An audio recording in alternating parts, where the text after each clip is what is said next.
I'm really excited for our keynote speaker this afternoon, and I'm going to have Charles Tucker, who is head of sculpture at the Bowling Green State University, come up here and introduce his friend and our keynote speaker, Mel Chin. So Chuck, come on up.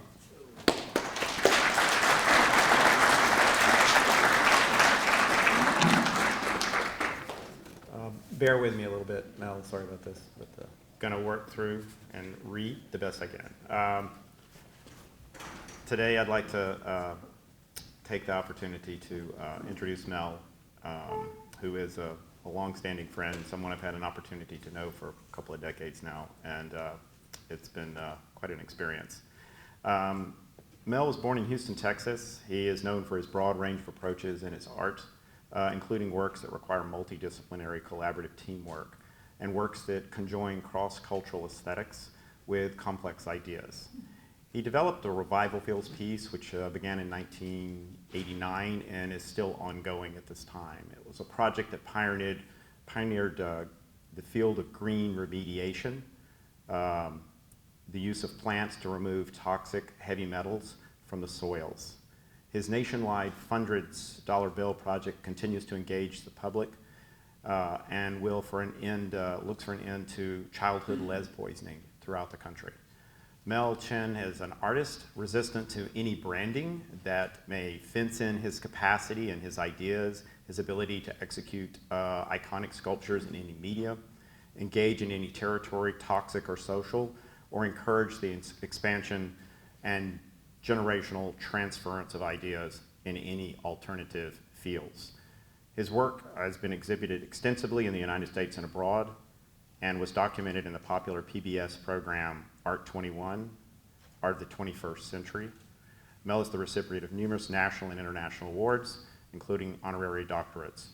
A traveling retrospective exhibition of his work titled Rematch opened in New Orleans Museum Art in February 2014, and as a follow-up to Rematch, which explored the mutative strategies, a solo comprehensive survey all over the place, organized by No Longer Empty and the Queens Museum Citywide Manifestation in New York City, which opened this past spring in 2018 and through the summer, and came down, I think, in August 12th, I believe, of the end of the summer.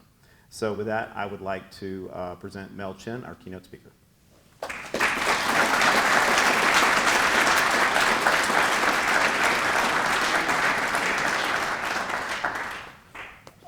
Around 4:30 this morning, I was working on this flyer to go to the Ford Union collection of activists in New York City at Red Bull Art. So I got it done, and I thought I'd just share it with you immediately.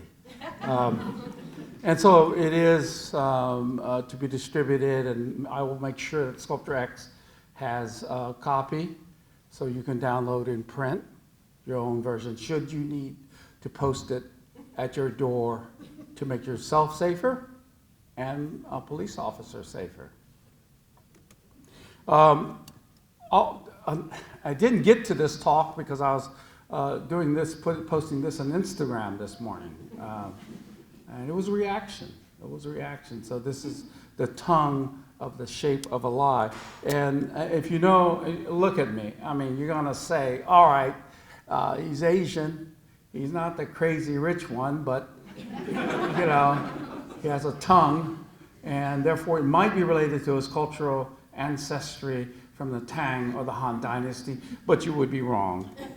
And so if you walk around this piece, it is called The Shape of the Lie, and elementally speaking, what is the shape of the lie? It's sometimes fundamentally, it has some truth, as Mr. Socrates there, and then it has a little Freudian aspect. This is a male lie, and it also has Michael Gershon's enteric system that it talks about the gut brain, and then it has the arty art. You know, you have Mr. Moore, and it's bronze, and it signifies a significant attribution of the high world of art, and you have crazy Mr. Paranassi's imaginary prisons. That would be a code for insane gestures, impossible to build, being encapsulated by a condom that has become a spear of reason to stab the lie that is blowing up. So if you look at it from the side, you see the tippy toe, the gonadic engines, the enteric system, and the inflating lie. But what's important is also on the other side is this, the tongue.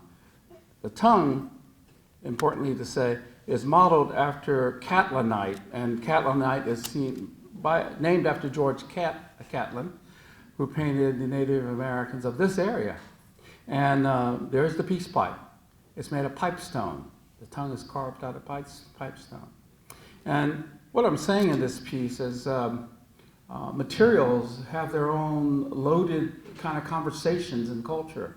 And really understanding what they mean or really listening to them is an important gesture. Because we know that the peace pipe and all the treaties that were ever smoked upon and contemplated and given were never respected, even now to the Dakota pipeline conditions.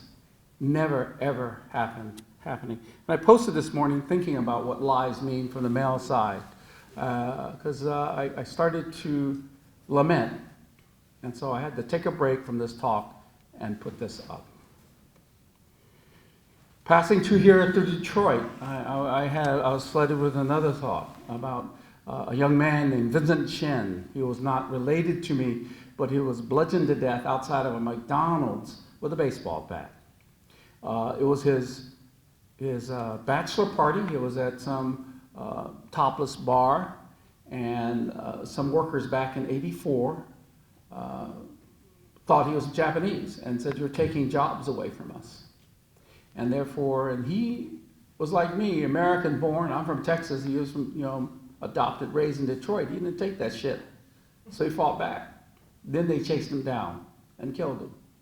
And so this is a fan club in honor and memory of him. It's of silk, and it has my blood, and it is a baseball bat that is sliced into these pieces that can be then folded right back up to talk about the ideas of race that are and class and the disparity that is not something so recent within our election, but something that has been within our culture, like as if recently we only know the America, and finally we're starting to understand the America that is. This is the gate of the new gods. This is it's an elaborate scheme. It's been many things. It's been the temple of the new gods, basketball, full-size grape leaves, all this winding over things. And it was the temple of the new gods. It was appropriate to wrap these and grow these things around Greek-like temple structures like museums. And then there was something else called the growth of the new gods. But finally, its final phase is this, the gate of the new gods. And it is arcing over the full-scale replication of LeBron James' gate in Los Angeles when it was tagged by racist graffiti. And he so eloquently described that in America, no matter how great, no matter how wealthy, no matter what you're about, you're not free from this. So these are somewhat like lamentations that occur. And I thought that these are some reflections on the way to Toledo. So it's about ecology. It's about our relationships in the world. And back in the 90s, I was part of this Ecotech conference, and I was studying snipers and their ghillie suits, and then looking at the New England Journal of Medicine to look at the military-industrial complex and the orchestration of glycoprotein coat 160, perhaps, again, to use as a cure for AIDS, but perhaps a bioweapon. I just don't know. So looking at this, I began to map out the DIA Art Center at that time and to orchestrate a performance. Luckily for this performance, I don't have a firearm. I should have filled out the form that I presented first, but I pulled a rifle on the audience and began to speak in the mind of a military sniper ready to take out some people. And then I took off the scope. The scope had a wireless microphone, and I spoke in the voice of an HIV virion coursing through the human body. And that was the talk. It was called I see the insurgent mechanics of infection. So I becomes the mouth and the articulation and things that affect us. Now, before I go there to the next piece, it's almost like what I was describing is our world is being overtly transformed before our eyes, the whole experiment of our democratic entity, or so-called democratic entity we call the United States. But at the same time, over the years, there have been covert, secret manipulations, and not like the QAnon effects, but actually military excursions, business dealings that are necessarily held in covert strategic methodology. My postulation at that time is that I can overtly make work in the public, or I can also go deep cover and with others go into systems that exist in order to have a very different outcome out of subversion that's not subversion nor manipulation, but they can be to rebuild ideas and encourage the generational transfer of ideas. So I didn't, pop quiz, I've given this quiz before, so it's not fair if you already know it, but the words, I'm strapped on your block with my Glock ready to let loose of any imitated at a spot. Where'd you hear that? Time's up. I know what you're gonna say, and you would have been close. Doggy style, Snoop Dogg. But it's a trick question. It was actually little Malik that did it on that, well, I won't go too much into it, but you could find out for yourself, but, you know. However, this is a Glock 9mm handgun, and it has been totally cored out. So within that Glock 9mm, that GAT is a complete emergency gunshot trauma kit. There is a little tiny saline bag. There's a 100 FM transmitter. There's oxycodone hydrochloride for your pain. There's ACE bandage. There's epinephrine with an auto injector to help you if you're going into shock or your blood pressure is dropping. And then, of course, 14-gauge angiocatheter for thoracic shock. That will probably save your life. You jab it right here when your lungs are being filled with blood. So what I'm discussing is that sometimes necessarily our transformations in our society as we approach social structures need to be covert and not so out in the open. And I was adopting, again, the methodologies because they were efficient and they work, but to use them for a creative purpose. So I didn't make these pieces. They're made by a collective and called the Gala Committee. And you know, sometimes you have to be artsy craftsy. And this is a mosquito brooch with yellow fever on it. Sometimes you have to be disgruntled. This is a postal bag with an AK-47 magazine attached to the bottom of it. Sometimes you got to be a little bit like David Hockney. And this is the place where Rodney King was beaten in 1992. Sometimes you just got to tell it like it is. What is really destructive? Is it alcoholism, like the famous vodka ads back in the 80s with Absolute? Or is it terrorism? Or is it just advertising? Or it's all three? And sometimes you just got to put it all in this show, a soap opera called Melrose Place. And so this is a little example. I'm just hanging on. This is as high as the old boys club lets us get. Just enough to see the top of our heads. Well, I'm through climbing. I just came to get my things. Oh, no, don't tell me. You're not quitting again. Watch me. I will. From the top floor. That top floor. Thank you, Courtney Thorne-Smith and Heather Locklear. And later on, we broke the fourth wall. It's something sacred since the ancient Greek drama days, right? Comedy drama days. And so essential for the Shakespearean construction and the constructions of Aaron Spelling, who produced these shows and continues to have such important relationship about how we act. Just thinking about even Mr. Kavanaugh and his actions and how even our actions as men and women are shaped by the things we absorb, by the culture we absorb, and who creates that culture, but somebody like is a master of 30 years of television production in Hollywood. The idea of consumption, how you treat people, how you go for things. So it's something to contemplate about the fragility of human nature, right? And you could look at this and say, oh, how subversive, and which is common when we have art, that we did this interaction for 2 years. And the dealio was this, that scene was cut, but it was the producer that went back to Aaron Spelling and said, no, we have to put it back in. And the reason why, he was secretly a member of the Gala Committee, which stood for Georgia and Los Angeles. And that was so important to think about collaboration in the field, in the social world that we live in, that if you collaborate, you're really actually trying to elevate and bring up the people you're with, or they will do it with you. And the whole experiment here was just a blueprint of how to insert ideas within a culture that was full about commodity, and to give it an option that didn't exist before. As momentary and brief as those sequences were, the understanding that the syndication of Melrose Place still continues throughout the world to this day.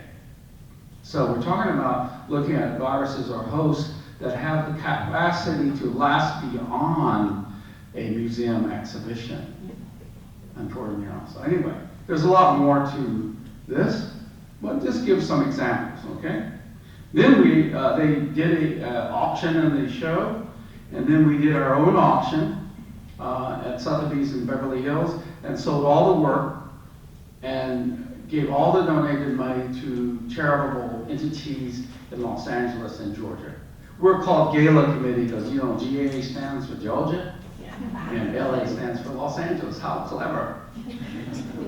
20 years later, we have a presentation at Red Bull Studio. We recreate the art, we show the pieces, we're engaged, we created whole sets, thanks to Low Tech, the architectural firm, and I added a swimming pool, a convo pool, based on Duchamp's faulty landscape, where these sections of dried sperm could move around the vaginal folds of the Melrose Place pool. So, how did this get in here? I wasn't going to talk about this. Okay, but I'm sorry. Okay, that's all right. There's too much. And sometimes you got to get into it. This was in a Rising Waters conference in Captiva, Florida, the Rauschenberg Foundation, and that's Natalie Jeremenko, the cool artist. I mean, Jeremenko, right? And I just started walking. She said, "Let me walk with you." Okay, so we went as far as we could. The reason why we were there was to examine a message from the most northwest point in the world where there's human habitation, from a man named Jens Danielson. And he had this message that was entirely compelling. And we were trying to get to Paris for COP21 to convey that message. And how to convey that message, I felt best, was to create a film. My strategy is not a singular material as you might have derived. It's actually what will work. What will work. A film has to happen. So we did the right thing. We created the script. Started to think about what it would be. If you want to make this film, make Poodles pull his sled and people will remember it, right? That was easy. Not that easy. And then you have to create designs. You have to create the swag and the crew shirt, right? And then you have to do recruitment posters in both languages so the dogs could come. Actually, 80 dogs were interviewed. And then you have to map out the Paris and say, how are we going to do this? And where are we going to go? And get the permits. And of course, the dogs were interviewed, and these are the ones that made it. These are the headshots. And they were for temperament, attitude, strength, and haircut.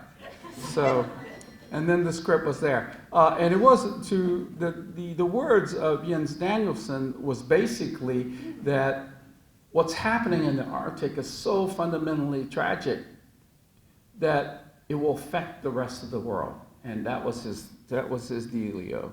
And the night we landed, and he was landing, there was the ISIS attacks. A devastating horror occurred about 1,000 meters from where we were staying. And by morning, all funding, a large amount of funding had been amassed to do this, the best short film we could, and it was gone. The permits were gone. Everything was gone. So we had some time to shoot some interior films. I had been building the sled with the poodles and all that. They were all sent away. So by morning, I met with the producers, with Jens and Mamoret. And I said, let's just go to the sites and take pictures quickly because we would be arrested, because there's martial law. And it's not often you have Inuits walking around with 12-foot harpoons. But we went to the sites where we were going to film to show solidarity with what the people of France. But the other thing that we started to explore was this. As I told the producer, when this tragic event happens, when this horror happens, the entire world loses. But if we don't do something, what we do, it would only mean we lose more. So you drain your accounts and you shoot guerrilla style. And this is what we filmed. His message.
Nuna ha toko sutau hinnarerimik na pakamaakua.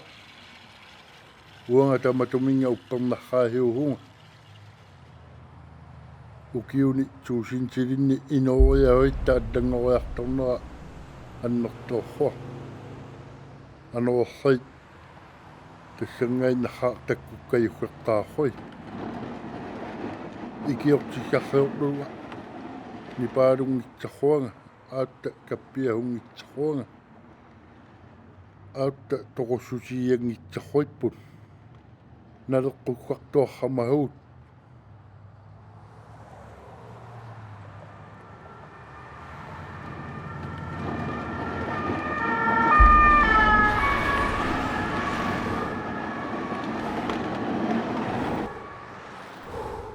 Kei mātungi I doa uhi orangnartoa ongnoqqaaria.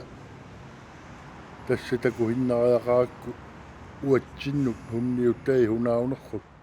Taukkualu ilissinnut pihuggaaviartu.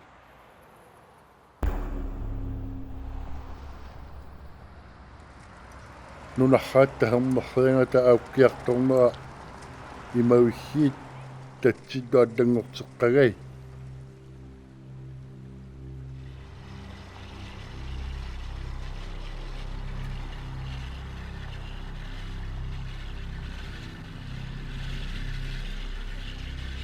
Imauissiit harpai kissakkiartorrinnartu. Ilissi upangartarni qarrutsinerrianngorramau. Aavakkullu kiappagguaqattaleqaluhi. Ukioraangassilu hakkortuorruarmit anerarruaqattaleqaluhi. Ukiakkullu aperruaqattaleqaluhi.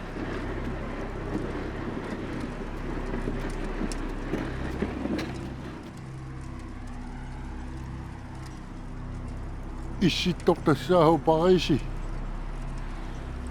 Issittortassaahu Kripaatsi.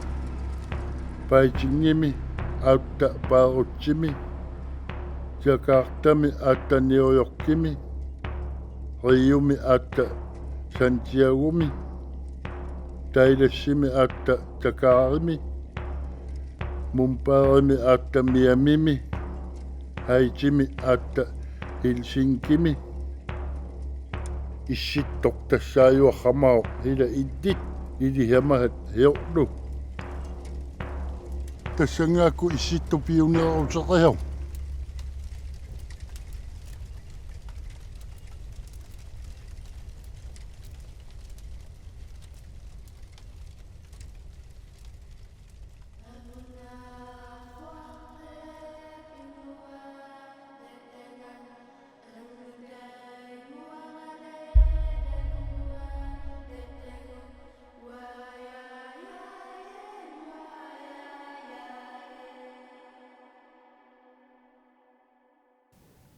So, Katrina, 2005, New Orleans. I went down there and I witnessed the magnitude. It's the first time, I think I'm pretty hip and I'm capable, but it was one of the few times that I had been totally struck with my inability to come up with a response.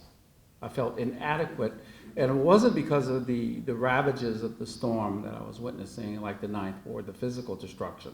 It was the interview with the people from the neighborhoods that were coming in to describe what they had lost and their psychological and their sociological loss, that there's nothing that could rebuild that. And it was not worthy, I felt, to spend my time pulling drywall, though I should have, but I had to go. Well, once you go, we think about working in the social realm, then there's also this other thing about, are you inspired to go? I don't recommend anyone, it's not inspirational to go down to places of tragic situations to say, okay, I'm gonna make art out of this. I think it's more like sometimes if you are compelled to respond, then that may be the situation, and it takes a little more. So I kept coming back and doing research, and I discovered that there was another crisis that was in the soil of New Orleans, and consequently the blood of children of New Orleans. Before the storm, this map shows lead concentrations of soil, but what it really means that 20 to 30%, maybe it was 50%, of the inner city childhood population were damaged with lead before the storm, and not a penny to deal with it. So it was in the blood. And mobilizing, creating an iconic structure in the 8th Ward of New Orleans, where the highest levels of lead I was finding in the soil. 400 parts per million is supposed to be kind of bad for any child to touch. I think 5 parts per million in your blood is considered compromised, but 400 parts per million is soil.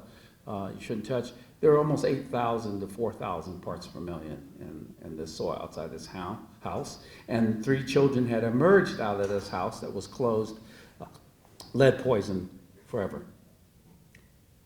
You know, when we're making the piece, it was before Prospect 1, and we're kind of a satellite thing. I didn't tell them I was going to be. I wasn't curated in to the show. But before it, while it was in construction, I decided to throw a party because called Love Where You Live, 8th Ward, The Rock, you know. And so it was only for people who lived there. Because while we're constructing this, it was essential to get permission from the people that lived there. And so this is kind of cool, where all these kids are gathered around this thing. I said, what does it look like? They said, well, it looks like a vault. It looks like a bank, right? And I said, okay, be careful. You know, I'm an artist. We're trying to work in this. Got a lot of nails. Be careful. I opened that door. They rushed me. And they were running around in this house that we had cleaned up and emptied and yelling, where's the money? And I just said, okay, it's going to be your money. It'll be your money. And we started. That night we had a huge street party. It filled the street. And there are also lessons you learn in working with people. Like there's Alvin with the Gang of Vin. I'm Mel Vin, he's Alvin with Gang of Vins, right? So we're hanging out. The Vins are hanging out, watching the first evidence of twerking or sissy bounce I've ever seen in the street. And so Vinny's going to look at, say, Mel, check it out. I said, well, it's kind of hard not to check out, but I see it. He said, this is the most fun. I'm 33, born and raised here in the Rock, and this is the most fun I've had in my life. And he said something kind of very profound and the safest I've ever felt. I said, man, damn, 33 years and you've never even felt safe? He said, because you hired a policeman to protect us and that we feel safe. And I was like, something about experiencing and being educated about the reality of the street is important, or of just people, no matter where you are. And another effect was I learned when I was in Detroit, making my ideas come alive and working on things where people would say, hey, we love your ideas, but you will not come back. And you get indignant and say, what the hell are you talking about? I'm here right now. I just got here. I'm telling you my ideas. I'm building. I heard it the same thing on the street here in North Villeray between art and music streets. And I heard it again, but this time I understood. What they're saying is this economy, this reality does not support the livelihood of people helping us who are poor. We've been through this, and they will not. And usually they're right. So I tried to think of a project. I actually do work on things, see?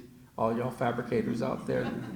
Well, maybe I'm pretending. You don't hammer with a clamp. And then we had an opening. And what was in there? And we had all the scientists and the healthcare professional. And what was happening when drawing the first hundreds were being created. And that's Uma Thurman. She's tall. She likes direction, so put it up high. But her fundred is no more important than Tatiana's fundred, because it's one per person. Even this Rosina Woolfolk Ward from St. Louis, outside of Ferguson, she wanted to do 2. We said, you do 1. She was 92, so if you haven't done it, who's done a fundred? Wow, okay. I work for you, okay? We've been working for you, and we want to institute it here in Toledo as well then. So we got some work to do. So that's cool, because y'all have this problem too. And so we went 20,000 miles in an armored truck. And it was in Utah to Arizona, pre-profiling, Mississippi, white girls, St. Marcos, Texas, Latina girls. We went, because the idea was really grand, to have about 3 million drawings and to get even exchange to pay for the transformation of New Orleans. But the more we went to places like here in Cincinnati, Cleveland, the more we understood that that was not enough money. And we had to rethink the value of what you will be drawing, I hope, so I can represent. It was then we decided to set up the Funded Reserve. It evolved into DC. And the Funded Reserve was, then by now we're accumulating maybe 500,000 drawings. Each bundle, 8,000 drawings after thousands and thousands of miles and so much negotiation. And then even Nancy came by to dedicate that night, which was important, but it was, again, her voice was not as important as what we are trying to do. And what it is we're now back in DC with the funded reserve, where the value of your drawing will be negotiated with your representatives from Ohio with policy decisions that we have isolated that could end childhood lead poisoning forever, one time. And we list those, so we are now engaged with policymaker education on a most discrete level, with some people that you will not like meeting that actually represent you on left and right. But we negotiate on a non-biased, nonpartisan way that they could be the hero. And we do not expose their no's and we do not expose their yeses until they act. So that's what we do in Hill Days, but now we're orchestrating a full contact for a whole year, flying people from Ohio or Michigan or wherever they need to come to and have a hotel for them to stay so they can meet their legislators and present their own drawings. And sometimes we have like 30,000, 40,000 from a city. So we want to really be effective. This is our year to make something happen in a place where nothing ever happens. And you say, why? Well, you see things like in Chicago, this kind of stat in 2012. Well, you look at what's happening is the blood lead levels in those same neighborhoods that are considered unsafe. You will find the same map in Toledo. And it's effective. It affects your educational capacity and your behavioral capacities. So then we go to Flint. So okay, y'all heard of Flint? That's close by, right? Dig it. Well, they pay the highest for their water. Did you know that? And it's all poison. So I went there to bring the funded. And this is a happy moment because we had citizens from all over Flint, from different neighborhoods, to meet me. And they had an interesting take on this idea of me coming to their city to become an artist, to work with them. They say, okay, all right, that's all good. How are you going to exploit us now? They said, well, Trump's been here. Hillary's been here. Janae Monell's been here. Maybe that Brad Pitt's been here. But they're all gone. And we still don't have any clean water. So how are you, Mr. Artist, to come in here? How are you going to actually help us or do anything other than to use us to make your art and get the hell out of town while we still wait for our water to be safe? I was glad. I said, well, I'm actually glad you asked me. I said, I actually don't think I could solve the water crisis. It's a criminal act that was perpetrated by your state, federal, local governments. And but I will tell you what, I'll get some money together and I'll buy bottles, those empty bottles from you. I'll buy that plastic bottles from you. And what we'll do is that we'll do this thing called Flint Fit. I'll buy the bottles, send them down to North Carolina, and then have it turned into cloth, and then take it to New York, get a fashion designer, make rainwear, swimwear, and we'll come back to Flint and we'll sew it up. What about that? Just to try it as a prototype. That's what we can do. So, and we did it. We filled this 53-foot tractor with bottles. We went to Reprieve in North Carolina that makes like polyester out of the bottles that supply fabric for like Patagonia. And then you pause it here, we pay you. We got that. We had Tracy Reese, who designed Michelle Obama's 2012 convention dress, to hop on board to do the rainwear, swimwear. And then we had it sewn in Flint at the New Life Sewing Center, a place where women who have emerged out of domestic violence are taught sewing skills and can put it all back together. So it's a triangulation. You know how they say that sometimes how you can do things in your city, you got your boosterism. I was thinking maybe the strengths are in other places and they just need to be connected to be the most powerful, strong system. And then we could do something. And then there's the New Life. You know, Akeem Olajuwon was a basketball player from the Houston Rockets. And he said, the game is won and lost under the boards. So this sewing center is on a basketball court. So I was telling Tamika, the game is on. And so that's what we were able to do. And then we had that fashion show in New York. We had the fashion show in New York with the people that collected the bottles, that sold the fabric, looking at the models wearing the things that they had created, that Tracy had designed. So we did that. And so essentially he said, wow, you did that one year? That's kind of cool. But it was only so we could prove something. We could prove something because Flint Fit had to go somewhere else. It had to go back to the Capitol Theater in Flint, Michigan, where we showed the beginning and had new models come present the work to them, but it's essentially the beginning. And we had showed the film, that's the documentary on this, repurposed, the story of Flint Fit, so the brand Flint Fit could be owned by the people that we started with. And we're in the process of engaging them and bringing those, they're useful. Harvard MBA people are useful. They know business, you know, and they can do the research and they can do the work. So we can educate ourselves about how to create something within the city of Flint. So that someday I will wear a Flint Fit coat in the rain in Michigan and feel like I've done something, I was part of something, okay? So how we doing? Y'all okay? I'm going to keep going. Great. All right, tell me if you want to stop, take a break, get a bagel or something. I'm okay with that. So, okay, monument time. All right, monument.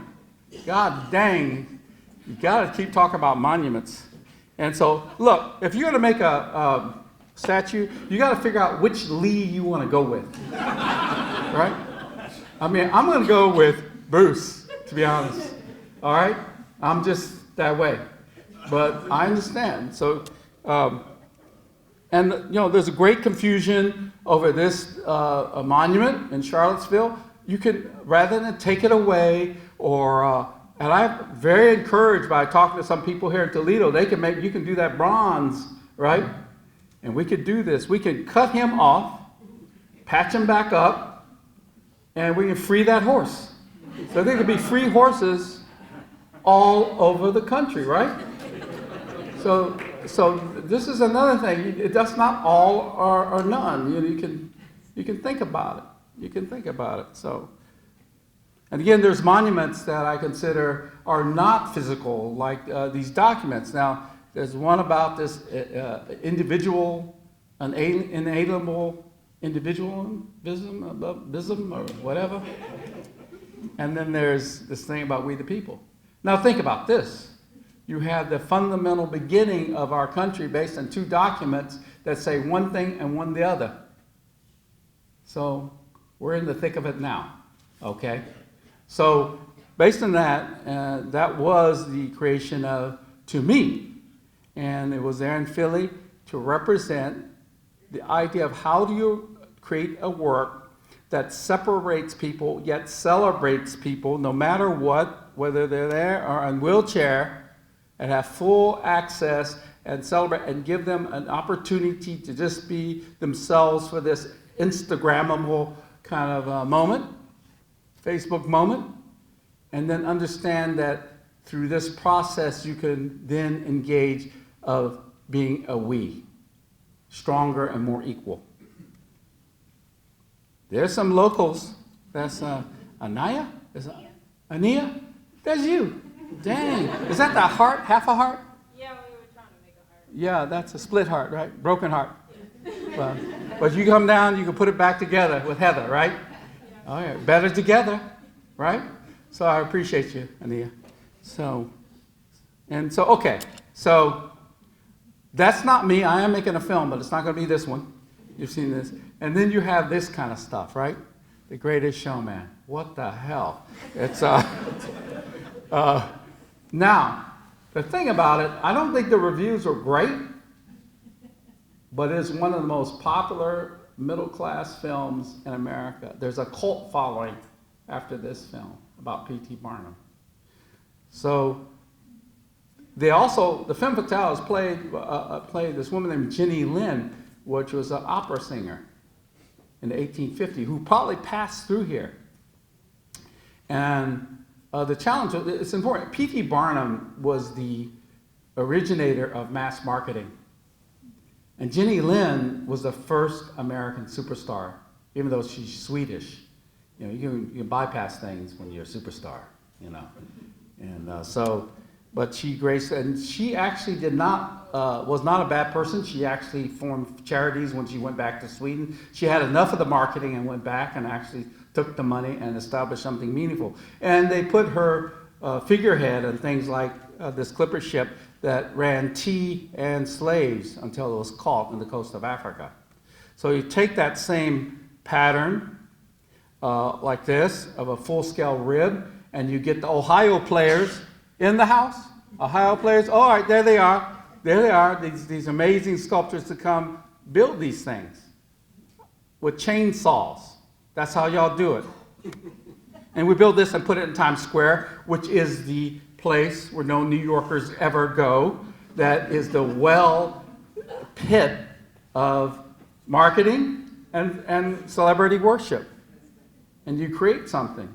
So intentionally, for the almost 4.6 million that passed through there, so there's an opportunity to engage.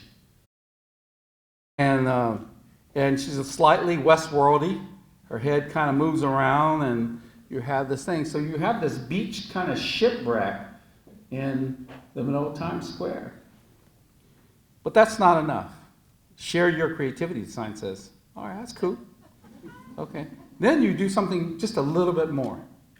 Because the obligation to put that piece in there was, I had to put a physical piece in Times Square so I could do this other thing, which was an augmented reality work that would occur on anybody's phone. So in other words, you could be in this work and you could see this. I hope you can see it.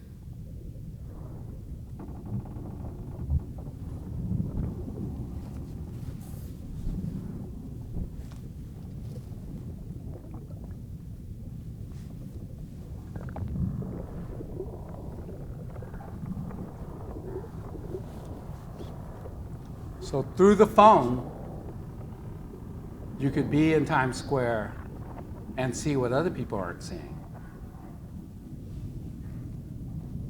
A piece called Unmoored, with sound effects and all that. And you could discreetly absorb another kind of message about possible climate change. And that's the full-scale Nightingale floating above you, only to disappear. And then something else happens. So it's a fully scripted environment or hologram that fills the sky above you at 26 feet. This is kind of long, you get bored. This is just one person's view of it, because you could walk around and Grover, is that his name from Sesame Street? Elmo. Elmo's really into it. I mean, really. Elmo can dig it, right? You okay with this? This just takes a little bit of time. Every ship is named after numbered after a SSN number, which is a scientific cataloging of scientific papers related to climate change. And they accrue slowly, and they begin to get trapped.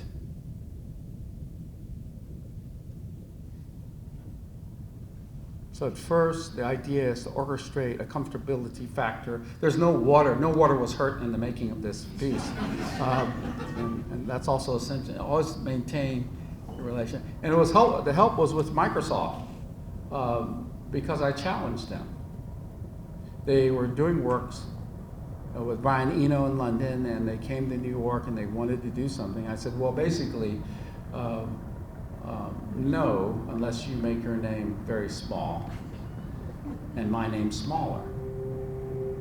Because the devices that you promote, these cell phones, have been showing the capacity to remove human empathy and how people think, and they polarize and they create a situation where you think you're having independent ideas when you are being mediated by the choices you make on those phones. And the studies also show that phenomena outside of the phone, like Hurricane Sandy or shooting in Parkland, Florida, actually has capacity, even for a moment, to take you out of this lack of empathy. So the postulation was, could we write code and create environments that occur on someone's phone, and they experiment to put phenomenon into the device that is not necessarily all articulated, to present questions that can emerge in the devices that are taking you away from an empathetic stance. It's just an experiment that was conducted. And though the wake piece has now been removed from Times Square, it had its run, this is still active. So I'll give you all the secret code if you're going to New York. I'll post it as, Audrey, can we do that? We'll give them, yep. You can go check it out yourself. Don't tell anybody, but you can actually still see this in Times Square. And they maybe will be working to create another version that goes to the other level, which emerges out of this after there's a time sequence here. It's real time what you're seeing. This is somebody walking around with their cell, recording what they're seeing. It's not me. There's an artist named Nikki Enright. And what happens is these forms of plankton emerge. The most fragile life forms are attempting to have a relationship with you. And then they disappear and the project ends. So this is the experience, augmented reality, that we offered recently in New York. That's still active for the people, for the in crowd, okay? All right, how are we doing there? You doing okay? All right, I'll end with something in a minute. I'm just looking at myself. That's pretty good. Y'all okay with this? I think it's better when you're there in the environment, but we're at Toledo right now, okay? Yeah, I think it's like, and the important part, there is some question that comes at the end, like how will you rise? And that doesn't mean and we're not talking about art people with experience, we're talking about anyone to engage in that, okay? Where's Elmo? Elmo fled the scene. He fled, so he got scared? All right. Finally, we end with Jackie D. Have you ever seen the film Derrida? 2001. He's asked these questions, have you read all the books in his library? And he says, only 4 of them, but I read those very, very carefully. Now, what the F is that? I mean, really. You know, I met Jacques at Stanford, and I never had a chance to ask him. I mean, the film was made later, and then he died, so you don't have a chance. But so you make a work, this is called Circumfashion Hymenal C for Jacques Derrida, and it's a portrait, it's a homage to him, and I'll just show you some aspects of it. It's got all these layers of relationships, and it's all the books. Because I had this dream that I was on a boat, and I was looking at this compass, and that compass with all its orientation was there, and it was swimming around, and the directions became books, and their pages grew like hair and started mixing with each other, and it was the answer. Yes, he always read 4 books very, very well, but that the compass was always shifting, and there's always another 4 in opposition to contemplate the meaning of the world. Now, the thing about this is, why I show him is not because of the work, because that's something that he advised. He advised that we must think of justice as a concept that could never truthfully ever be realized. To think of it that way, because if you think it can be realized, you may stop in the quest for it to happen. I'm just paraphrasing some of his thoughts. But I think that is the powerful motivation to work in the social and to do things in social practice, to give the capacity for justice maybe to emerge for some other person, or give the catalytic structure for it to emerge through some other person's effort. But anyway, I thought we'd start with a notification and end with something that we have to do. Thank you very much.